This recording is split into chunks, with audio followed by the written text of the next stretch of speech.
ভিউটা দেখে আমার মনে হইতেছে না যে আমি আজকে শ্রীমঙ্গলে আজকে আমার সাথে আছে মাহফুজ, আর মাহফুজকে নিয়ে রওনা দিলাম গন্তব্যের দিকে। আজকে আমাদের গন্তব্য হচ্ছে গরম টিলা।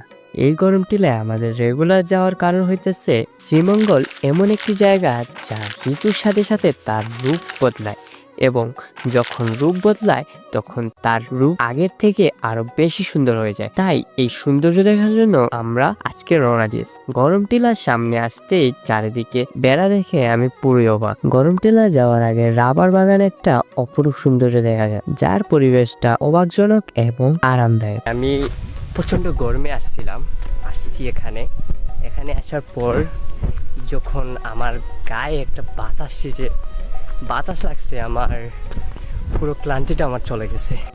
দেখেন ভাইয়া, কত সুন্দর একটা ভিউ।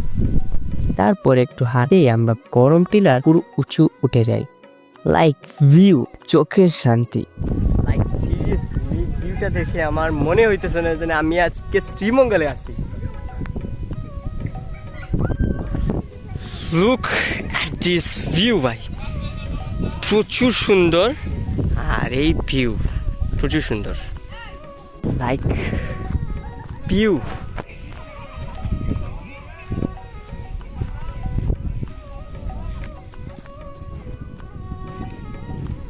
আশা করি ভিডিওটা আপনাদের অনেক ভালো লাগছে। ভালো লাগে তাহলে একটা করে ফলো দিন, কমেন্টে জানান কিরকম হয়েছে ভিডিও। আল্লাহ হাফেজ।